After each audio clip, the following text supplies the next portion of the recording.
Good afternoon बच्चों। आज हम लोग अपनी संस्कृत की पुस्तक संस्कृत ज्ञानोदय के अंतर्गत पाठ 7 का अध्ययन करेंगे। पाठ 7 का नाम है प्रथम पुरुष बहुवचन लंग लकार। इसके पहले हम लोगों ने पाठ 6 में प्रथम पुरुष द्विवचन लंग लकार का अध्ययन किया था। अब हम लोग पाठ 7 में प्रथम पुरुष बहुवचन लंग लकार की क्रिया बनाना सीखेंगे, जिसमें जब हम लोग किसी धातु के प्रारंभ में आ और अंत में अन जोड़ देते हैं तो ये हमारी प्रथम पुरुष बहुवचन लंग लकार की क्रिया बन जाती है। कहने का अर्थ है किसी धातु में जब प्रारंभ में आ और अंत में अन जोड़ देते हैं तो ये हमारी प्रथम पुरुष बहुवचन लंग लकार की क्रिया बन जाती है। देखिए लिखा है कि प्रथम पुरुष बहुवचन लंग लकार की क्रिया बनाने के लिए धातु के प्रारंभ में अ तथा अंत में अन जोड़ देते हैं। जैसे अ प्लस पठ प्लस अन, अपठन। अ प्लस हस प्लस अन अहसन।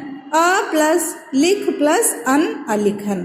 तो अब हम लोग पठ में, हस में, लिख में, ये हमारी धातुएं हैं। इसमें जैसे पठ में, हस में, लिख में, तो पहले तो हम लोगों ने पठ में अ प्रारंभ में जोड़ा और अंत में अन जोड़ दिया, तो ये हमारी क्रिया बन गई अपठन। हस धातु में प्रारंभ में आ और अंत में अन, तो आहसन बन जाती है। उसके बाद लिख में अ प्रारंभ में और अन अंत में जोड़ते हैं तो अलिखन बन जाती है। बच्चों अब इसी के आगे अस माने होता है। तो जब हम लोग अस धातु को प्रथम पुरुष बहुवचन लंग लकार की क्रिया बनाते हैं तो आसन हो जाता है। तो जैसे लिखा है कि अस है धातु का प्रथम पुरुष बहुवचन लंग लकार का रूप आसन सब थे होता है। जैसे कपोता, कपोताः सुंदराः आसन, अर्थात कबूतर सुंदर थे। यहाँ पर बहुत सारे कबूतर हैं इसलिए कपोताः बहुवचन का प्रयोग किया गया। सुंदराः माने सुंदर, आसन माने थे, माने वे सब कबूतर सुंदर थे। अब हम लोग देखते हैं कि हमारे पुल्लिंग, स्त्रीलिंग, नपुंसक लिंग के अंतर्गत पैराग्राफ। तो इसमें मैंने पहले ही बताया कि पुल्लिंग, स्त्रीलिंग, नपुंसक लिंग में कर्ता तो लिंग के अनुसार बदलता रहता है लेकिन क्रिया उसकी नहीं बदलती है। तो पुल्लिंग में लिखा है कि अगर्जन, अगर्जन माने होता है गरजे या गर्जना की। ते मेघा अगर्जन माने वे सब बादलों ने अगर्जन माने गरजे, माने वे सब बादल गरजे। ते मेघा आकाशे अगर्जन माने वे सब बादल आकाश में मतलब गरजे।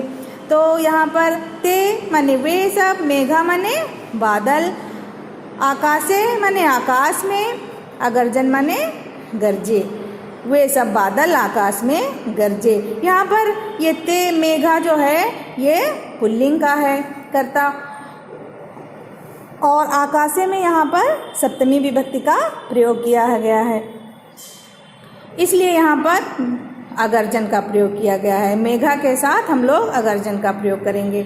इसके बाद स्त्रीलिंग में देखते हैं अनृत्यन। अनृत्यन माने होता है नाचे या नाचा। तो ता, यहाँ पर ये ता स्त्रीलिंग का है। ता बालिका अनृत्यन माने वे सब बालिका या लड़कियाँ नाची। ता बालिका कक्षासु अनृत्यन मतलब वे सब बालिका या लड़कियां कक्षा में नाची। तो यहाँ पर कक्षासु में भी बहुवचन है। उसके बाद हम लोग आते हैं नपुंसक लिंग में। नपुंसक लिंग में होता है अपतन। अपतन माने होता है गिरा या गिरे। तो तानी, यहाँ पर तानी हो जाएगा, नपुंसक लिंग का तानी है।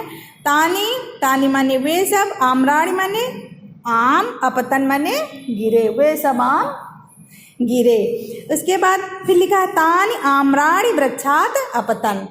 तो वे सब आम्राणि माने आम, वृक्षात् माने वृक्ष से, अपतन माने गिरे। तो यहाँ पर आम्राणि माने आम, बहुवचन का प्रयोग किया गया है। वृक्षात माने वृक्ष से, अपतन माने गिरे। तो यहाँ पर वृक्षात में पंचमी विभक्ति का प्रयोग किया गया है, क्योंकि कहीं पर कोई चीज़ जब अलग होती है तो वहाँ पर हम लोग पंचमी विभक्ति का प्रयोग करते हैं। स आसीत माने वह थे। तो आस्ता माने वे दो थे। ते आसन माने वे सब थे। बालका आसीत माने बालक थे। बालको आस्ता माने दो बालक थे। बालका आसन माने सब बालक थे। फिर सा आसीत माने वह थी। ते आस्ता माने वे दोनों थीं। ता आसन माने वे सब थीं। लता आसीत माने लता थी। लते आस्ताम माने लता दो लता थीं। लता आसन माने बहुत सारी लता थीं, माने बहुत लता थीं। तो ये हमारे पुल्लिंग और नपुंसकलिंग के अंतर्गत आता है। तो देखिए कर्ता तो एक ही है, कर्ता बदल रहा है, लेकिन उसकी जो क्रिया है वो नहीं बदल रही है, वो एक ही समान रहती है। तो कहने का अर्थ है कि लिंग के अनुसार कर्ता तो बदलता है, लेकिन उसकी क्रिया वचन के अनुसार ही लगाई जाती है। प्रथम पुरुष का कर्ता होगा तो प्रथम पुरुष की क्रिया लगाएंगे, और एक वचन का कर्ता होगा तो एक वचन की क्रिया लगाएंगे। द्विवचन का कर्ता होगा तो द्विवचन की क्रिया लगाएंगे। बहुवचन का कर्ता होगा तो हम बहुवचन की क्रिया लगाएंगे। फिर आगे हम लोग नपुंसकलिंग को देखते हैं कि फलम आसीत माने फल थे। फले आस्ताम माने दो फल थे। फलानि आसन माने सब फल थे। फिर उसके बाद तो यहाँ पर देखिए फलम, फले, फलान, ये हमारे नपुंसकलिंग के फल के रूप हैं। तो फलम आसीत फल थे। फले आस्ता माने दो फल थे। फलानी आसन माने सब फल थे। तो फलम करंड के आसीत, करंड के माने होता है कटोरी, टोकरी में। करंड के माने टोकरी में। तो फलम करंड के आसीत माने फल टोकरी में थे। फले करंड के आस्ता माने दो फल टोकरी में थे। फलान करंड के आसन माने सब फल टोकरी में थे।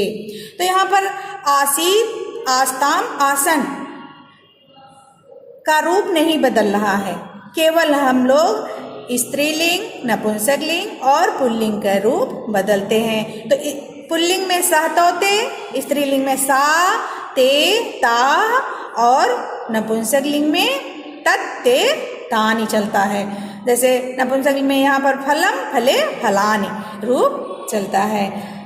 अब इसी के आगे हम लोग देखते हैं ते बालका प्रातः उद्यानेषु अगच्छन्। ते माने होता है वे सब, बालका माने बालक, प्रातः माने सुबह, उद्यानेषु माने होता है बगीचे में, अगच्छन् माने गए, माने वे सब बालक प्रातः बगीचे में गए। तो यहाँ उद्यानेषु में बहुवचन का प्रयोग किया गया है, सप्तमी विभक्ति। उसके बाद तत्र मयूरान अपश्यन। तत्र माने होता है वहां, मयूरान माने मोरों को, अपश्यन माने देखा। तत्र मयूरान अपश्यन, वहां मोरों को देखा।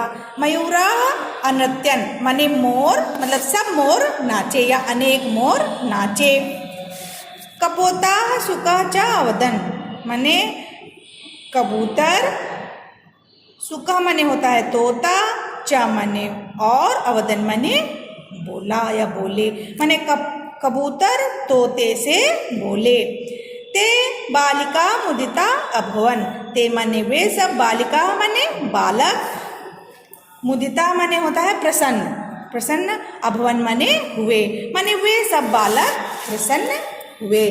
तो यहाँ पर हम लोगों ने प्रथम पुरुष बहुवचन लंग लकार की क्रिया बनाने का अध्ययन किया, उसको समझा कि हम लोग कैसे बनाते हैं, और लिंगों को समझने की कोशिश की कि लिंग तो बदलते रहते हैं, लिंग के अनुसार कर्ता बदलता रहता है, लेकिन क्रिया हम लोग वही प्रयोग करते हैं। यह हमारा पैराग्राफ पूरा हुआ।